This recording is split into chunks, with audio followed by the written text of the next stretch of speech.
हम बात करने वाले हैं जनाब पट्ठों के दर्द के हवाले से। गर्दन में दर्द होता है, कंधों में दर्द होता है और एसाबी तनाव बहुत ज़्यादा रहता है और हर कोई इस चीज़ का शिकार है और शिकायत करते हुए नज़र आता है। और हम लोग मेडिसिन खा खा के इतना तंग आ जाते हैं, इंजेक्शन लगवा लगवा के, लेकिन फिर भी वो दर्द थोड़ी देर के लिए तो ख़त्म होता है और दोबारा से होना शुरू हो जाता है।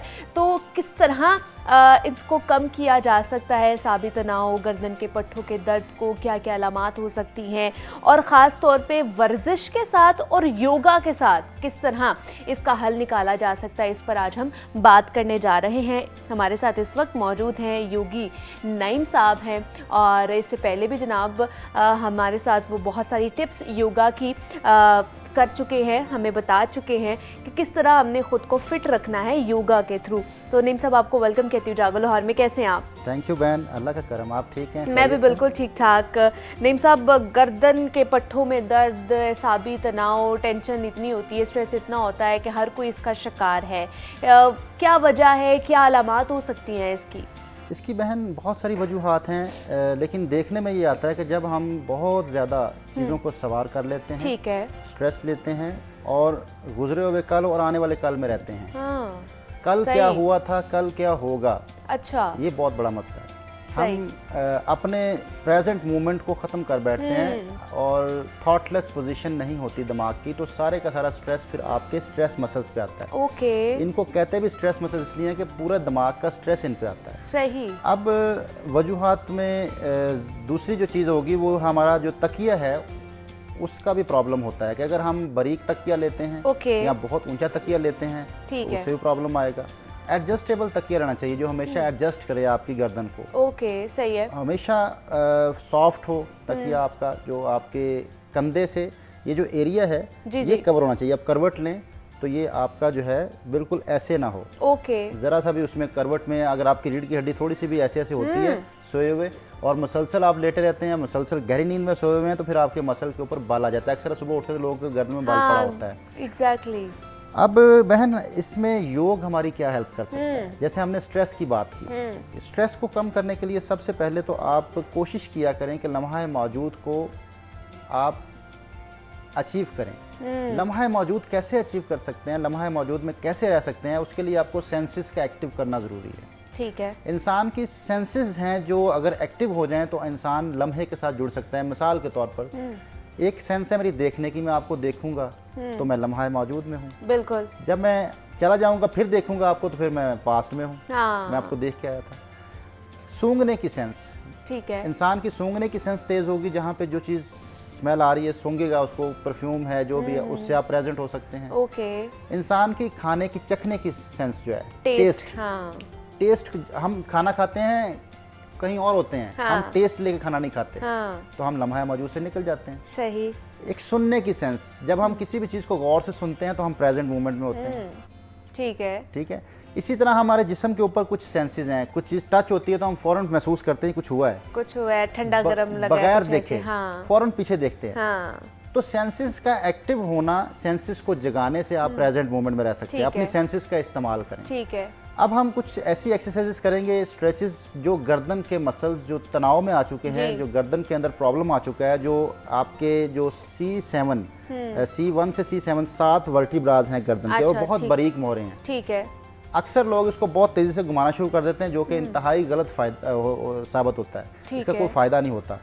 हम कुछ टेक्निकल स्ट्रेचेस करेंगे जो गर्दन के मसल्स और गर्दन के जितने प्रॉब्लम्स हैं जिनको कॉलर तक लगा हुआ है वो भी ठीक हो जाएगा। वाह जी वाह। ठीक है। एक नॉर्मल सा स्ट्रेच जो है वो आपने करना है कि अपने कान को शोल्डर के साथ लगाने की कोशिश करनी है, साइड बेंड करना है गर्दन का। चले, मैं भी साथ साथ करती हूँ। और फिर दूसरी साइड।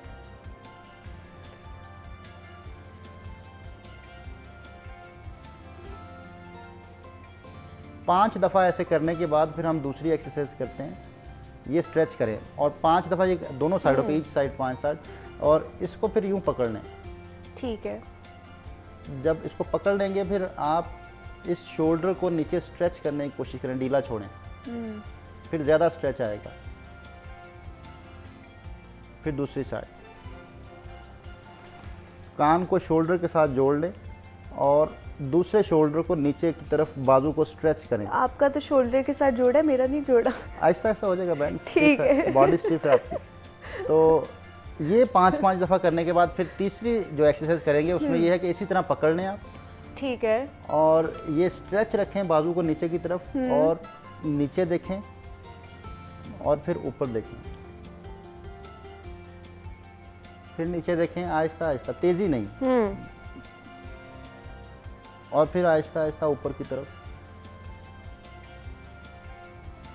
बहुत आहिस्ता। जितना स्लो मूव करेंगे उतना ही ज़्यादा आपके जो गर्दन के मसल्स हैं वो रिलैक्स होना शुरू हो जाएंगे। फिर दूसरी साइड।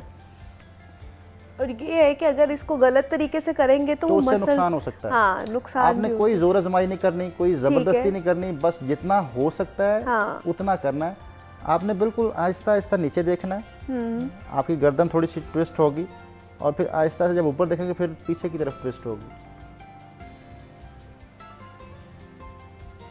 जितना स्लो मूव करेंगे उतना ज़्यादा फ़ायदा होगा। और इसके बाद फिर ये 3 एक्सरसाइजेस करने के बाद फिर आप बिल्कुल सीधे होकर बैठ जाएं, ऐसे कंधे बिल्कुल सीधे हों और अपने राइट साइड पे शोल्डर के ऊपर से पीछे देखने की कोशिश करें। अपनी चिन को शोल्डर की तरफ स्ट्रेच करें।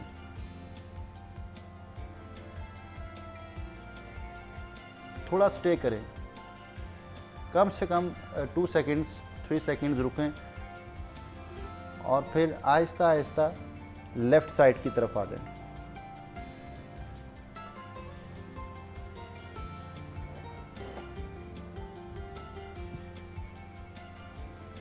ये भी 5 टाइम ईच साइड कर लें। इसके बाद हम करेंगे कि इसी तरह स्ट्रेच करते हुए शोल्डर के ऊपर से पीछे देखते हुए अब अपने चेहरे को ऊपर की जानब लेके जाएंगे। ठीक है।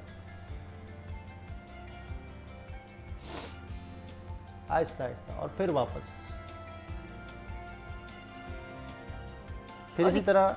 और ये देखें कि ये प्रोसेस कितना स्लो हो रहा है। बहुत से लोग हैं इसको बहुत तेजी के साथ करते हैं। बहन बिल्कुल बहुत बारीक वर्टिब्राज हैं तो तेजी नहीं है यहाँ पे। बहुत आहिस्ता से पीछे देखें लेफ्ट साइड पे और चेहरे को बिल्कुल पीछे की जानब देखते हुए ठीक है चेहरे को ऊपर की जानब देखने की कोशिश करेंगे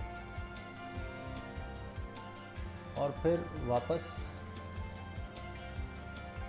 ये 5 टाइम ईच साइड। ठीक है। इसके बाद फिर हम करेंगे शोल्डर्स की रिलैक्सेशन। जो यहाँ पे स्ट्रेस आता है, कंधों के ऊपर बोझ रहता है, बहुत ज़्यादा, कंधों के ऊपर बहुत ज़्यादा बोझ रहता है और थके से फील करते हैं। उसी तरह फिर आप इसको साइड पे स्ट्रेच कर लें। ठीक है। और अपने एक हाथ को घुटने पे ऐसे सहारा दे दें तो शोल्डर को आहिस्ता आहिस्ता पीछे की तरफ घुमाएं। इससे जो ड्रॉप शोल्डर है वो भी ठीक होना शुरू हो जाएंगे। जो शोल्डर गिरे हुए हैं पीछे की जानब आपने घुमाना है, आगे नहीं घुमाना। ठीक है। शोल्डर्स को पीछे की तरफ। 5 टाइम करने के बाद फिर दूसरी साइड करेंगे।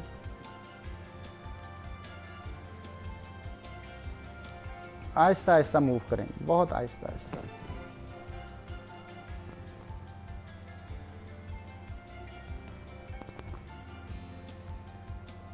और फिर दोनों शोल्डर इकट्ठे पीछे की तरफ घुमाएं।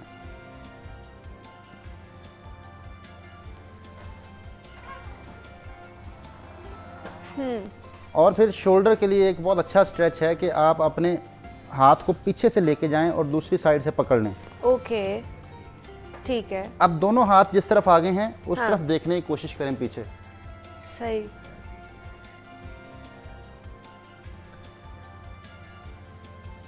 फिर दूसरी तरफ ले जाएं हाथों को, दूसरी तरफ। और बिल्कुल ये कंधे पे स्ट्रेच आ जाएगा। और फिर जो जिस तरफ दोनों हाथ हैं उस तरफ शोल्डर के ऊपर से पीछे देखने की कोशिश करेंगे तो आपके शोल्डर के ऊपर बड़ा बेहतरीन स्ट्रेच आएगा। और लेकिन बहुत तेज़ी नहीं करनी। तेजी करेंगे तो आपके मसल्स जो है वो स्ट्रेच हो जाएंगे और वो ज़्यादा पेनफुल प्रोसेस होता है। मसल इंजरी हो जाएगी। मसल इंजरी भी हो सकती है। जिस तरफ आपके दोनों हाथ होंगे ये पीछे से पकड़ने। ठीक है। ऐसे हाथों रिस्ट को पकड़ लेना और शोल्डर के ऊपर से पीछे देखने की कोशिश करेंगे। ठीक है जी। ये जो है, ये सारे आप लोगों की गर्दन का जो दर्द होता है, ये शोल्डर का दर्द है, ये तमाम तर टिप्स जो योगी नईम साहब ने हमें हमारे साथ शेयर किए हैं, ये अगर आप करेंगे, रोज़ाना की बुनियाद पर करेंगे, तो इंशाल्लाह आपके तमाम तो जो दर्द है, पट्ठों का दर्द है, वो ख़त्म हो जाएगा। योगी नईम साहब, बहुत शुक्रिया आपके वक्त का कि आप यहाँ पर आए और इतने अच्छे टिप्स आप हमें देकर जा रहे हैं कि इसका बड़ा फ़ायदा होने वाला है जनाब, आप लोगों को भी और मुझे भी। आप एक छोटी सी